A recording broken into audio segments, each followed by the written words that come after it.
good it's on recording because I don't have any handouts today, sorry. The title of this talk is I'm not in Zone 4 anymore. My name is Lizzi Lathers. I'm from Wisconsin originally. I started last July, so I've almost seen a full growing season here at the Arboretum, but just starting Monday was a whole new perspective with all the Japanese maples leafing out and everything all the pathways feel a little cozier. So it's kind of a neat feeling. Just walking around yesterday, I saw all sorts of new stuff in bloom. So I'm sure we'll have to stop for a couple pretty sightings on our way off the list. We're going to start over in the xeric garden and make a nice big loop. We have about 10 plants today, so we'll start walking. Okay, the first plant today is the Buddea capitata. Now I showed up in the parking lot and saw palm trees, and I was like, well, this is gonna be an experience, isn't it? I had never been to the JCRA before I had gotten the job. So they hired me via Skype, and I had never been here, so it was a little bit of a leap of faith, but it was worth it. But I did show up and saw palms, and I was like, oh, that'll be fun to play with. So they have been working in my head. I think I have a pile of 5 different palms in the greenhouse ready to go out to try in my various areas, probably in the next couple weeks. But this one is a beautiful silvery foliage. It's called a feather palm commonly. It's actually grown as a street tree in Florida and can be grown as far north as Zone 6B. So they've grown it in Virginia and up the west coast where it's a little bit milder, even though it's further north in your head. We actually moved this palm from the old certified plantsman's area, which is back by where the annual trials are now. So it survived the move just fine. Tim told me that it does on very harsh winters get its main leader gets frosted and dies, but it always has recovered. And I'm sure it likes the permatill and this really hot location a lot better. So since it's been moved, it hasn't really suffered too much. It can get about 12 to 15 feet tall, but knowing how old this one is, I'm sure it'll be a little while until it gets to that height, if it does. I really like that the palms have this nice silvery foliage. I think it's a nice color to always be working with. This could be used as a really great container plant, even in a northern climate. It's one of the hardiest ones, so it could survive in a garage. Maybe I'll send one to my mom or something. So we'll, next plant.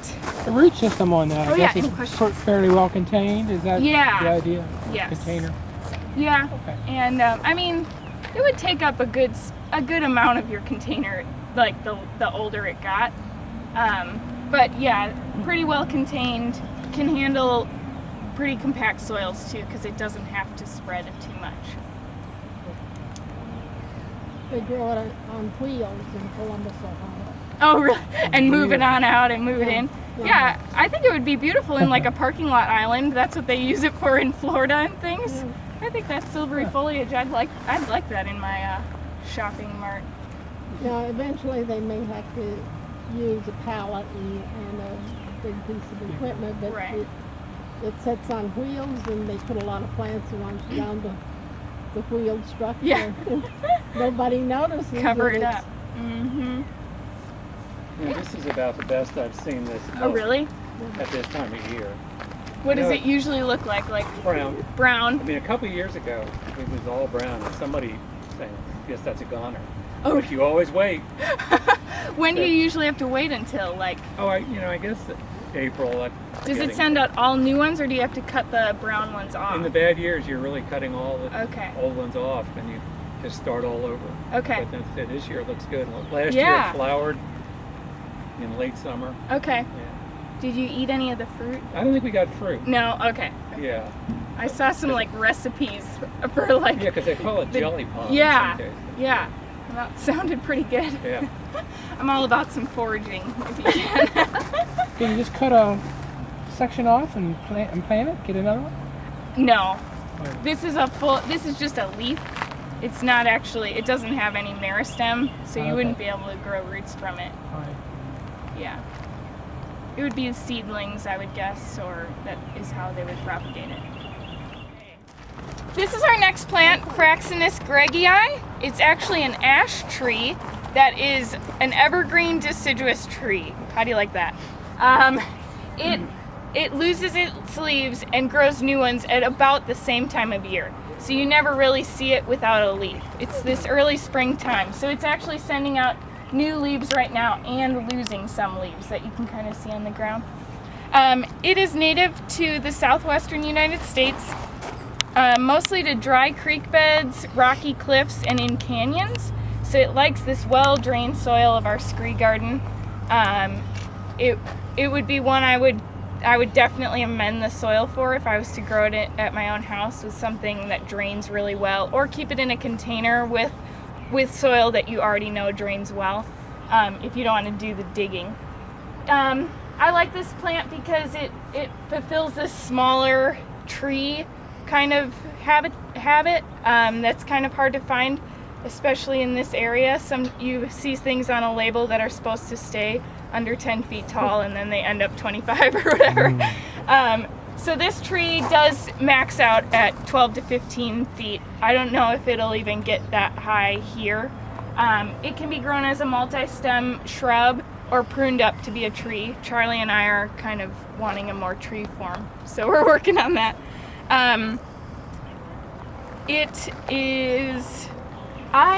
I like the color of the foliage also throughout the whole year. It's always this bright green color. Right now is probably the worst color I've seen it, with the yellow tinge. That's just because it's losing some of its leaves. But even in the middle of winter, when I had to make some flower arrangements for conventions, this was the greenery I went to, because it had this nice green chartreuse color that you just weren't finding in January.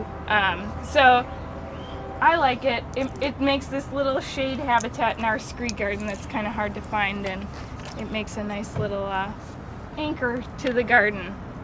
Any questions? Is the plant behind you, is that getting ready to put out a flower spot? You know, I don't really spend that much time around agaves until I got here, so I'm not the person to know that. Doesn't look like it. Yeah, Is that that where it looks comes like up? just leaves to me. Okay.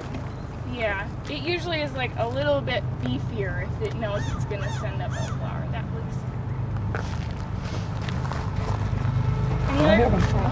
I can't remember seeing this flower, do you? I mean, No, it's So, never flowered maybe here. it's too young or something. And it is a dioecious plant. I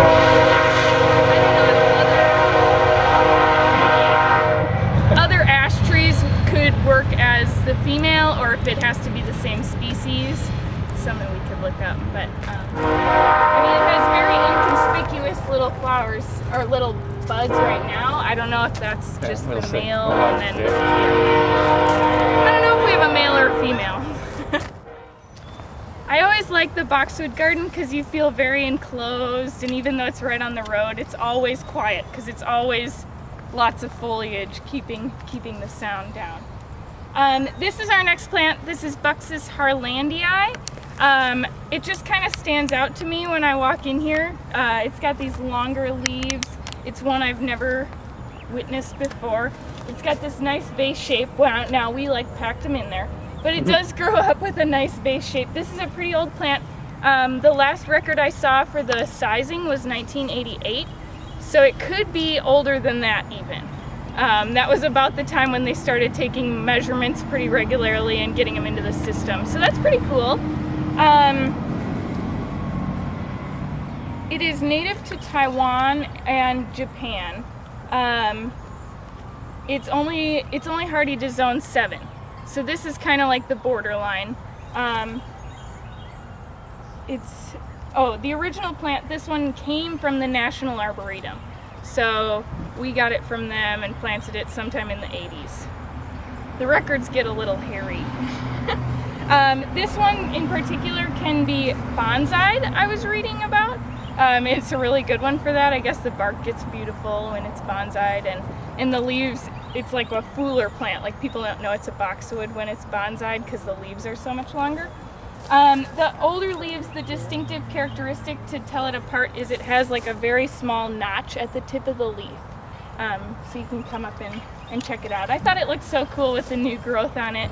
I mean, that's like already 3 inches of new growth, and it's April. That blows my mind.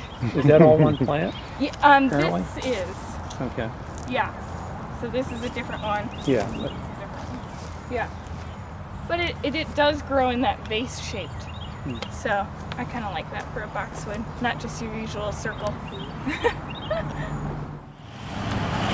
Okay, this is Keria japonica. Is it Fubuki Nishiki? It is a variegated Keria. Now usually Kerias are a lot more vigorous, sending up lots of stalks, and taller with bright yellow flowers. This one, as you can tell, looks a little bit more buttery yellow, and that's because the flowers are variegated also. So the leaves have specks of white on them, and the flowers are streaked with a white, and so it makes for a more calm combination on the eyes. This is actually a patented plant. So Tim and I are like, oh, we shouldn't take cuttings of it. Yeah. So I was walking by and saw it in full bloom. I saw flowers last fall on it because it does repeat, but this is its big show. Then in winter you get the beautiful green stems as part of your landscape, and then also the variegated foliage is pretty neat. It's all speckled. It prefers some shade. This gets some shade, but this gets no water. This is one area in the garden where there's no water access, and we don't run a hose 300 yards. So it's doing pretty good. Tim planted it in 2007. He remembered. I don't know how he remembers those dates, but he does. So I asked him about all the dates on my list. I think we did a little pruning on it, but overall it's just a really nice contained plant. Pretty in the landscape. Is that the typical height it gets to? Yeah. I would say like this would probably be the longest of the height. Might get a little bit taller, but you have to go through and cut out all the dead stems in early spring when you can see them the best with no foliage on it, because it is deciduous. So it gets a rejuvenating prune. That irrigation pretty stable. Yeah, very stable. It's on, like, the one on the flower is almost is on every flower. There's a little bit of white gray kind of, and then the foliage is a little bit more speckled. It was more variegated in the fall, the foliage was. So I don't know if it comes out green and then kind of with the sun. I grew Keria in Columbus that had creamy leaves and very definitely white borders on the leaves. And then I had that brighty yellow that was not variegated, but it was a flower that large. Oh yeah. So look around for Kerias because they don't all have to be that green thing with that big rose flower that's kind of ugly orange. Yeah. I had never seen this variation before. I really liked it. Yeah. I thought I should pick my favorite Japanese maple right now. I'm sure as I work here it'll evolve and I'll fall in love with other ones, but I really like this one. This is Acer palmatum Arakawa. It has this bright green foliage in the spring, and it has bright green foliage throughout the year and then fades to a yellow gold. But my favorite thing about it is the bark. If you can see in there, it has a corky, irregular, kind of pine bark looking, so it's called the pine bark maple. Mark and Tim, when I first got here, Mark and Tim left, both, the same week. Within the first month I got here, and they're like, so we need you to do this and this and this, and we need you to be here for a grafting workshop, and we need you to take all these samples for the grafting workshop. I'm like, oh my gosh. I don't even know what E26 is, the bed. So I just went around and picked my favorite maples and took cuttings of them, and this was one of my favorites. I had the biggest bag of this one. because I loved the bark. What else do I have about this one? It's actually a fairly fast growing one to get to its max height. Its max height is 10 to 12 feet. It likes a little bit of shade. It keeps its chartreusey color without burning if it has some shade. They were talking, this one might be a really old one. It doesn't even have an accession number, and the first number I could find with the measurements was 1990. So it could be a very old tree here. It could have been planted in 1990. I don't really know. But it is fast to get to its max height, and then it just keeps getting fuller and fuller. But look at, even the new growth is starting to get the corkiness, and it's like corkiness over green.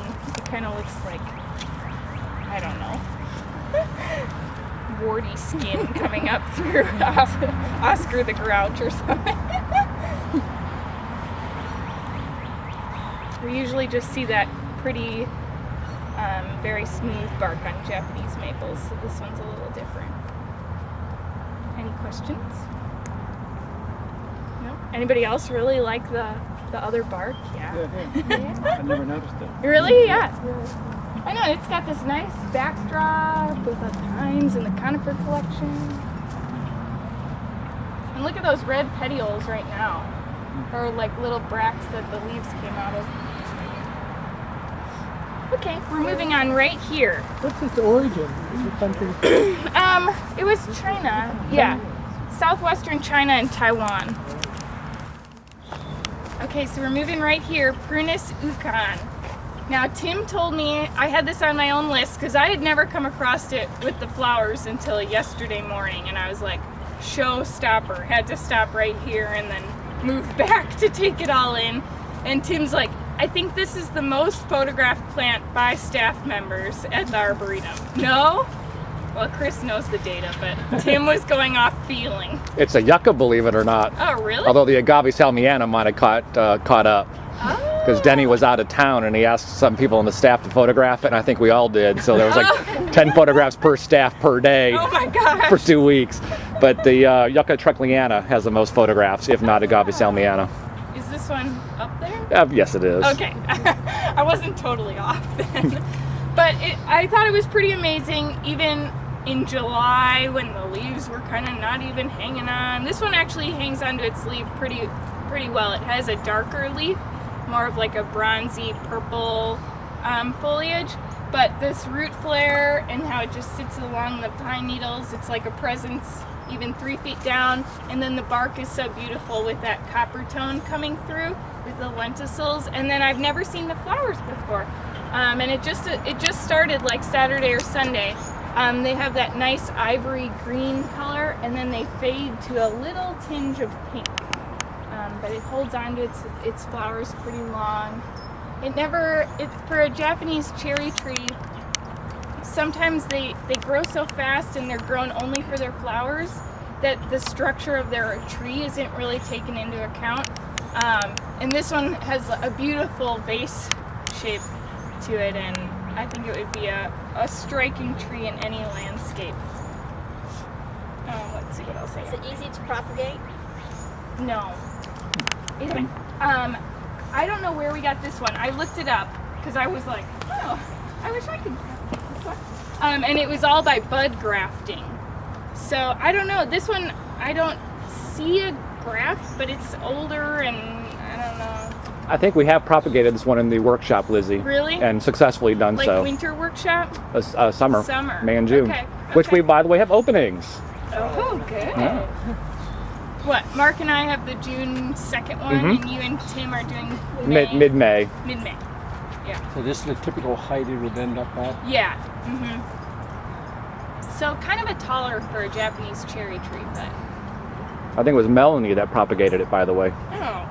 Oh, 35 Well, I'm feet? storing all of her plants. Maybe I'll go swipe it That's why I told you. for my plant. I'm guessing about 35 feet. Is that what you can expect? Yeah. This one's probably like, 25, 30. Yeah. And this one's actually hardy to zone 5B. is what they said online, 5B. So Yeah. this one could work for my mom. Maybe. Do the leaves turn a certain color in fall, or is it pretty much green? Yeah, green. They have kind of a bronzy hue to them. They aren't just your green. So they have kind of a purple, darker foliage.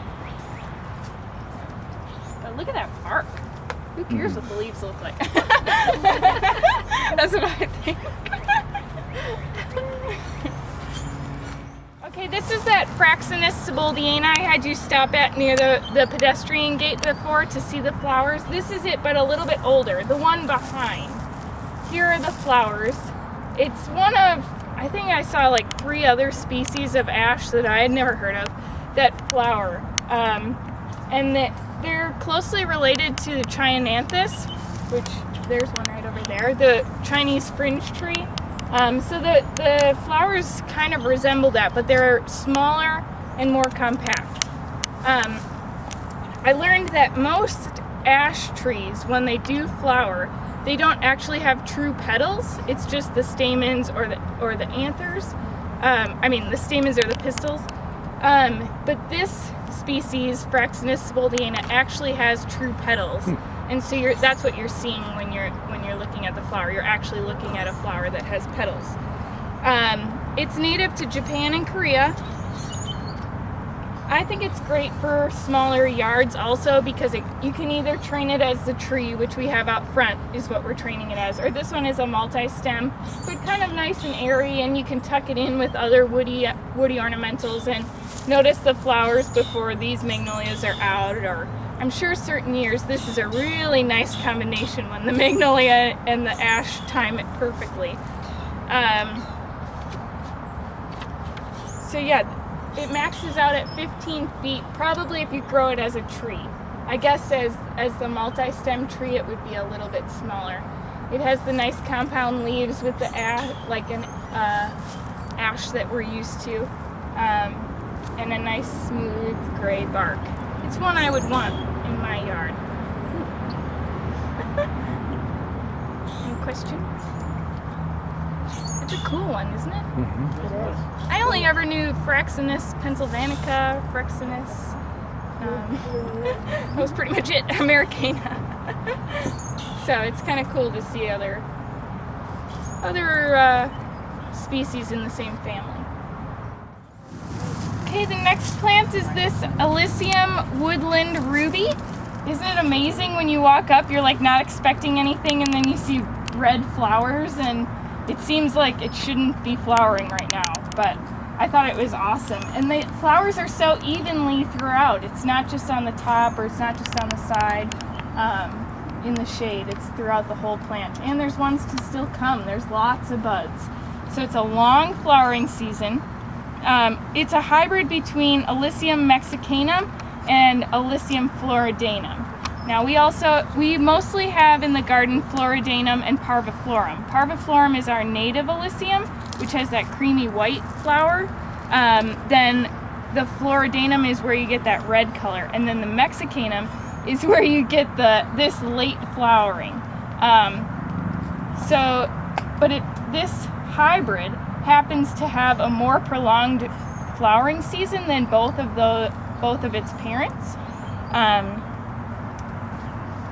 It has a really good I love Alyssiums just with the foliage fragrance. When you walk by, you'll have to stroke a leaf and then smell your hand. It's called the anise shrub because the leaves smell like anise. They've been using like Alyssium parviflorum as more of an urban plant now. It can be kind of a little bit more pruned, and it's a really nice leafy green that can take some of our urban pressures. And can take that full sun. It's out in South Hall with full blazing sun, no water, and it's growing like crazy. But this is a really nice cultivar that's available. Stays a little bit smaller for your own yard and has the nice showy flowers at a unique time of year. It likes a little bit of filtered shade, so it's doing really well in the mixed border. Its parents can take more of the sun, but you'll get better flowering and a happier looking plant with a little bit of shade and a little more water. It's in its own family, Iliaceae. Tim didn't tell me when this one was planted. It doesn't have an extension number either. I can't tell you how old it is. My guess would be 5 years, 5 to 10 years old. Woodlanders, the nursery, is the people who came up with this hybrid. I was able to find it many places online nurseries. I saw it available. Robert McIntosh from Woodlanders said this was a chance cross in the garden between Really?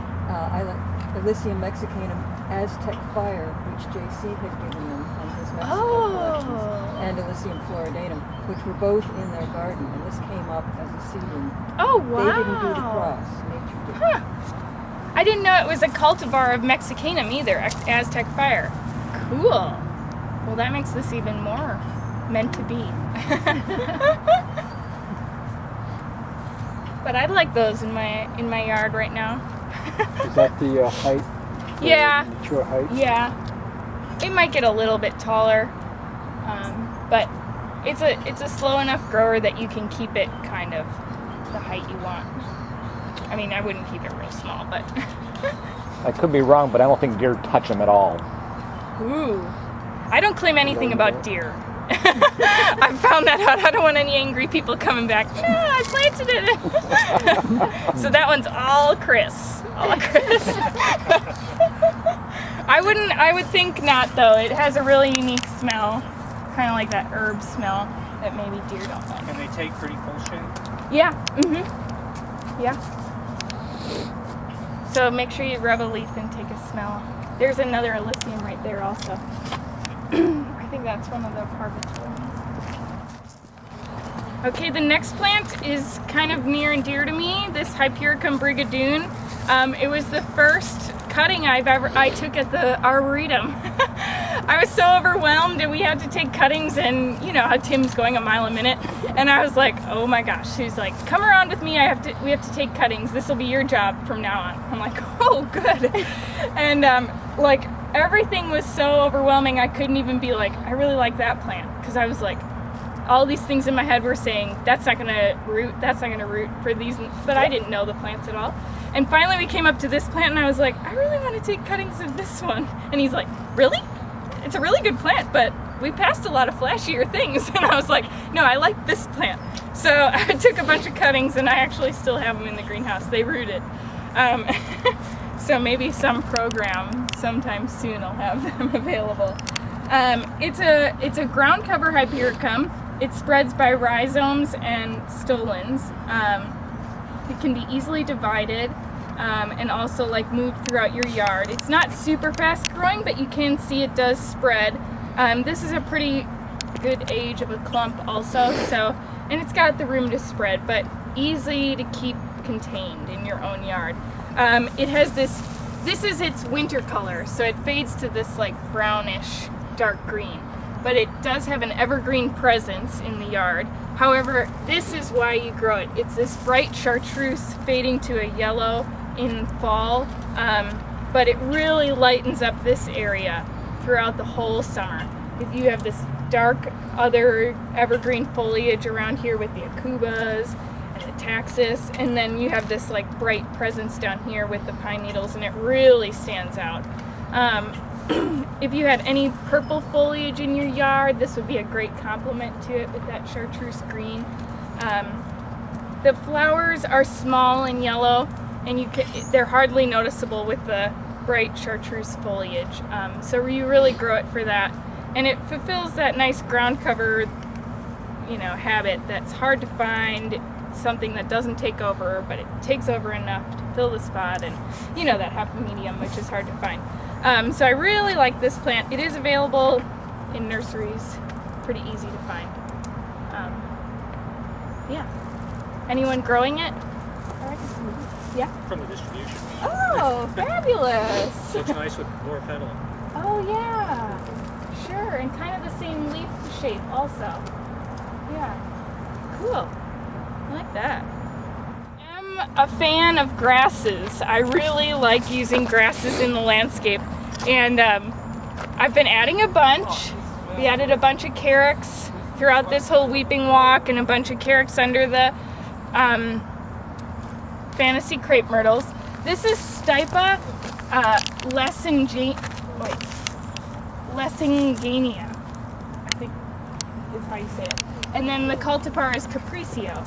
I like it because it has that green look, but then it has that brown, and that brown is there. I mean, you could cut these off, but it was easy enough in fall to keep this texture by just pulling off the stuff that was spent. We were able to just like pull off the spent leaves. And then you have this lovely texture and movement all year round. And I like the brown. It's kind of a color you don't usually get in the landscape, and like the purple's kind of the cercis, and the yellow, the Nissa, oh no, liquid amber, huh? Liriodendron. Liriodendron, thank you. Behind it turned bright yellow, and the brown was a nice contrast with it. I think most Stipas seed in. This one doesn't do it very, very rapidly, and it's easy enough to pull up, but it kind of fills in the spots that are really bare, and other perennials can pop up through it. So it's a nice, in this like kind of mix of irises, lilies, salvias, it has a nice like grounding texture and filling in capability.